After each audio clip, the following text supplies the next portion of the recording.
Hello friends, नमस्कार। जैसा कि आप लोग देख रहे हैं, आज हमारे सर अजय यादव जी हैं। इनका यूपी एपीओ में चयन 2022 में हुआ है। जी। और सर से आज जानेंगे इनकी जर्नी के बारे में, इनकी तैयारी के बारे में, कैसा जो है इनका चयन हुआ। जी। जी सर। जी। सर्वप्रथम सर, आपको चयन के लिए बहुत बहुत बधाई हो। जी, धन्यवाद धन्यवाद। जी सर, बताएं सर। जी, मेरा नाम अजय यादव है। यूपी एपीओ की वैकेंसी आई थी 2022 में, लास्ट ईयर। उसके बाद इसी जून 2023 में उसका रिज़ल्ट आया, तो मेरी 50वीं रैंक है। तो मैंने 50th रैंक स्कोर की है इस उसमें। तो मैंने BLLB किया था अलीगढ़ मुस्लिम यूनिवर्सिटी, सेंटर मुर्शिदाबाद से। 2012 टू 17 बैच था, 5 ईयर BLLB ऑनर्स।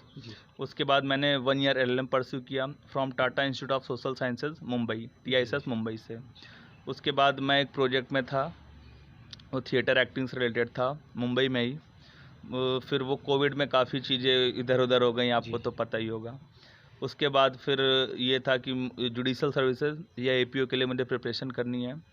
तो मैं लास्ट ईयर फरवरी में ही प्रिपरेशन में आया, और last year I think April में नोटिफिकेशन था, ऑफिशियल नोटिफिकेशन APO की वैकेंसी का। तो मैंने लास्ट ईयर फरवरी से फुल टाइम प्रिपरेशन की। अगस्त में इसका प्री एग्ज़ाम था, सितंबर में इसका रिज़ल्ट आया, जनवरी में इसका मेंस था, मई लास्ट में इसका मेंस का रिज़ल्ट आया, जून में इंटरव्यू हुआ, और जून में इसका फाइनल रिज़ल्ट आया। जी। तो सर, शिक्षा के बारे में आपके जानना चाहेंगे। जी, मेरी प्रारंभिक से मैंने 2010 में 10th किया है फ्रॉम जवाहर नवोदय विद्यालय। जी फिर 2012 में मैंने 12वीं की परीक्षा दी है। जी, उसके बाद मुझे यही था कि BLLB करना है।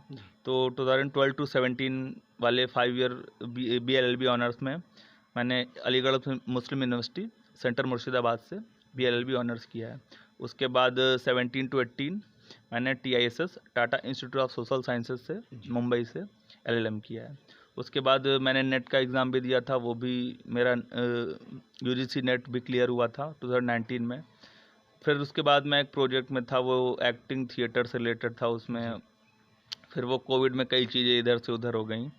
फिर 2022 में मैंने प्रिपरेशन करनी शुरू की, और उसके बाद वैकेंसीज़ भी अप्रैल में ऑफिशियली नोटिफिकेशन आया था APO के लिए।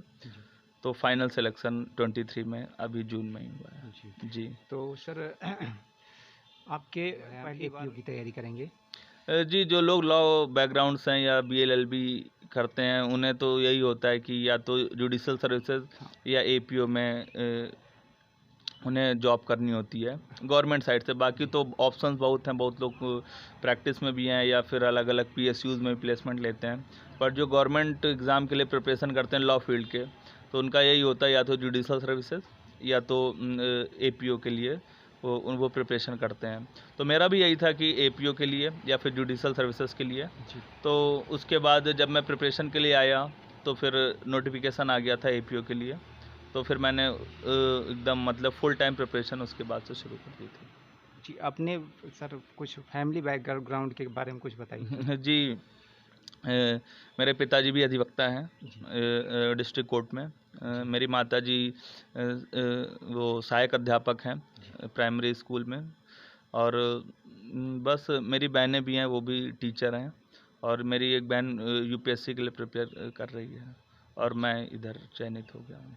जी सर, जो हमारे व्यूवर हैं, जो मान लीजिए शुरुआत से जो है तैयारी करना चाहते हैं, तो वो कैसे जो है करें तैयारी इसके लिए।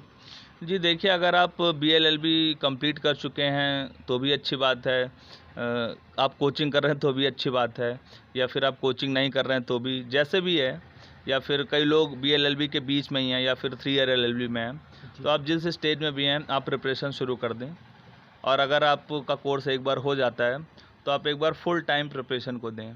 फिर ऐसा नहीं होना चाहिए कि प्रिपरेशन के बीच में फिर इधर उधर, क्योंकि प्रिपरेशन परफेक्शन मांगती है, और बिना टाइम दिए तो परफेक्शन आता नहीं है। तो इस वजह से आप एक बार माइंड मेकअप कर लें, उसके बाद अपनी एक स्ट्रेटजी बनाएं, और उसके बाद फुल टाइम दें, सिलेक्शन होता है। मतलब मेरा खुद हुआ है, तो आप समझ सकते हैं कि सिलेक्शन होता है। तो आप एक फुल टाइम प्रिपरेशन के लिए दें, एक स्ट्रेटजी बनाएं, स्ट्रेटजी को फॉलो करें, तो सिलेक्शन होता है। ये सर, आप पढ़ाई के लिए कितना समय जो है देते थे, निकालते थे। जी, ऐसा कुछ श्योर नहीं था। जैसे कई बार होता है कि बहुत लोग टारगेट करते हैं कि मुझे इतने घंटे पढ़ना है। जी। तो मेरा वैसा कुछ नहीं था। मेरा कंटेंट वाइज़ था कि मुझे इतना कंप्लीट करना है, उसमें चाहे 2 दिन लगें, मतलब 2 दिन क्या 2 घंटे लगें या चाहे 4 घंटे लगें। तो मेरा तो ये था कि जब तक ये कंप्लीट नहीं होना है तो सोना ही नहीं है। जी। तो उसके लिए मैंने ऐसा कोई घंटे वाइज़ या आवर वाइज़ डिसाइड नहीं किया था कि आज इतना। जी। ये था कि मैंने टारगेट खुद के डे बाय डे सेट कर रखे थे कि आज मुझे इतना करना है, उसके बाद इतना करना है। तो उसमें फिर चाहे जितनी बजे सोना पड़े फिर वो कंप्लीट करके ही सोता था। तो मेरी स्ट्रेटजी कोई घंटे वाइज़ नहीं थी, मेरी स्ट्रेटजी कंटेंट वाइज़ थी कि इतना करना है तो करना है, उसके लिए फिर चाहे जितना जगना पड़े। तो आप एवरेज माने तो 8 से 10 तो मिनिमम, तो उसके बाद अगर आप प्रिपरेशन में हैं तो इतना तो देना ही पड़ेगा। जी। सर प्री के लिए जो है कौन सा रिसोर्सेज आपने जो है फॉलो किया था? जी, प्री के लिए आप लॉ फील्ड में देखिए, आप बेयर एक्ट, तो बेयर एक्ट से लीडिंग केसेस से क्वेश्चन आते हैं। आप प्रीवियस ईयर क्वेश्चन सॉल्व करें तो आपको आइडिया हो जाएगा कि कहाँ-कहाँ से क्वेश्चंस आते हैं। मेरे सीनियर हैं मेरे कॉलेज के, वो उनका खुद का यूट्यूब चैनल है, तो स्टडी फॉर जुडिशल सर्विसेज करके, जी। तो मैं उनके टच में रहता था, उनकी एक गाइडेंस भी थी। जी। तो previous year questions, bare act, leading cases, बस इन्हीं से प्री मैंने मतलब मेनली ये फोकस किया था। बट मैंने कुछ यूट्यूब वीडियोस भी देखी थी, वो भी हेल्पफुल थी मेरे लिए।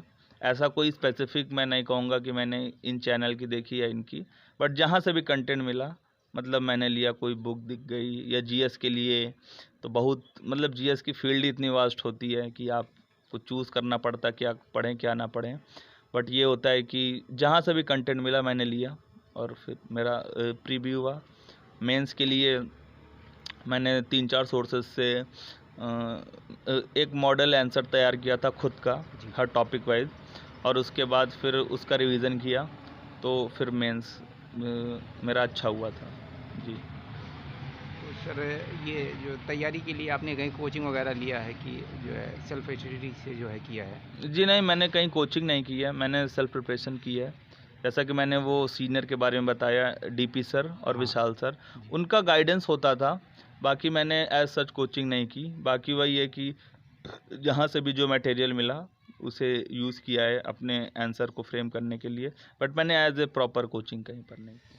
तो सर अब आपका चयन तो हो गया है जी, एपीओ में, एपीओ, जी एपीओ तो के लिए। क्या आप आगे भी प्रिपरेशन जो है जारी रखेंगे यूपीएससी वगैरह के लिए? जी देखिए, ऐसा नहीं है, मेरा सिलेक्शन हो गया है। मैंने मई में जो जुडिशल सर्विसेज उत्तर जी। प्रदेश के लिए मेंस एग्ज़ाम हुआ था, उसमें भी मैं अपीयर हुआ था। मीन्स प्री के बाद प्री क्वालीफाई हुआ, उसके बाद में तो उसका रिज़ल्ट तो वेटिंग पे है। जी। बट इसके अलावा मेरी कोशिश यही रहेगी कि ट्रेनिंग पीरियड में या फिर आप जब सर्विस में आते हैं तो ऐसा नहीं होगा कि आपने खुद के एग्ज़ाम के लिए आप सर्विस से कंप्रोमाइज़ करें। तो मैं पूरा टाइम सर्विस को दूंगा, क्योंकि मैं चयनित हुआ हूँ तो उससे कंप्रोमाइज़ नहीं करूँगा। जी। उसके अलावा जितना टाइम मिलता है तो मैं ऐसा कभी प्लान नहीं किया अभी, जी। बट देखूंगा आगे। बट ऐसा अभी कोई प्लानिंग नहीं है, इमीडिएट प्लानिंग नहीं है, जी। फ्यूचर में देखेंगे। तो सर आप जो है एक नई पारी की शुरुआत करने जा रहे हैं, जी जी। उसके लिए जो है आप किस तरह से जो है? डॉक्यूमेंटेशन प्रोसेस में मैंने सुना है टाइम लगता है, उसके बाद ट्रेनिंग होगी, उसके बाद फिर फील्ड में आऊँगा। तो मेरी कोशिश यही रहेगी कि एपीओ का पद काफ़ी महत्वपूर्ण होता है जुडिशल सिस्टम में, क्योंकि ये गवर्नमेंट साइड को रिप्रेजेंट करते हैं क्रिमिनल केसेस में। तो जिसको भी न्याय नहीं मिल पा रहा है या जो भी कोई क्रिमिनल केस हो गया तो जिसके खिलाफ हुआ, जो विक्टिम है क्रिमिनल केसेस का, उसको न्याय दिलाने में एपीओ का योगदान होता है।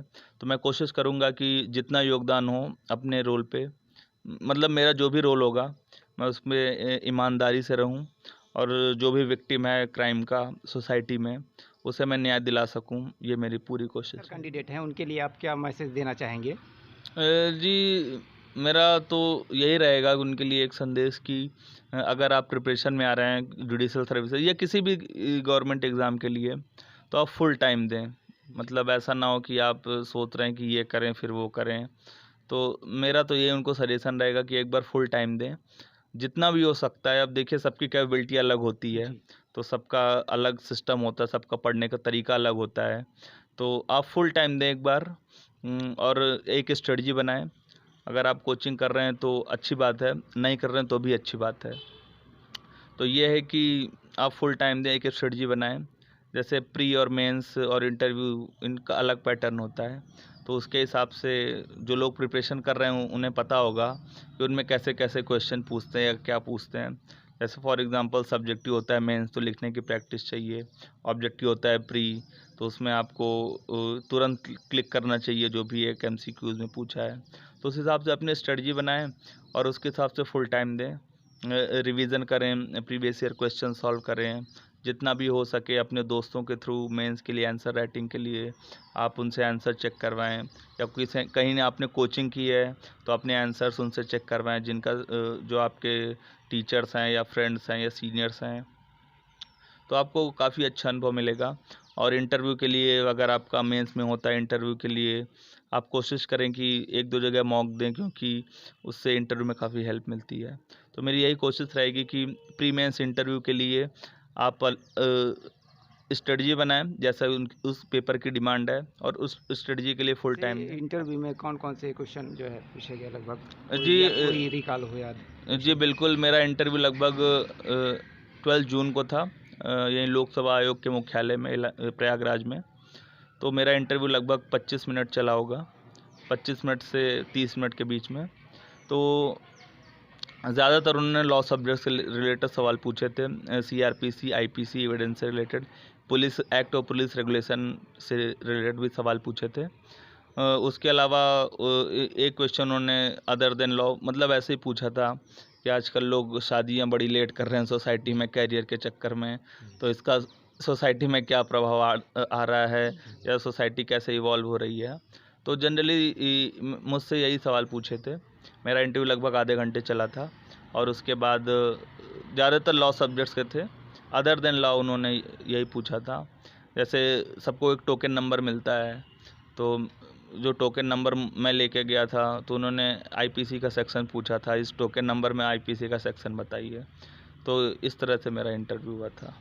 जी जी, और आपने बुक के लिए जो है NCERT वगैरह फॉलो किया था कि जो ये है? देखिए, GS के लिए तो NCERT बेस्ट है, बट GS भी इम्पोर्टेंट रोल प्ले करती है जुडिशल एग्ज़ाम में, बट NCERT काफ़ी लेंदी हो जाती है। तो GS के लिए तो बहुत सारे मार्केट में सोर्सेज हैं, बट आप अगर लॉ सब्जेक्ट्स देखें तो मेरा इंग्लिश मीडियम था, तो इंग्लिश मीडियम की 3-4 स्टैंडर्ड बुक्स हैं, तो मैंने उनको फॉलो किया था। और अपने जो मेंस के आंसर राइटिंग्स थी, मैंने अपने सीनियर्स को मैं भेजता था व्हाट्सएप क्लिक वगैरह पेज में लिख के, देखिए भैया कैसा आंसर है, तो वैसे कि मैंने किया था। जी तो फिर एक बार से सर आपको चयन के लिए बहुत बहुत जी धन्यवाद। बधाई हो। जी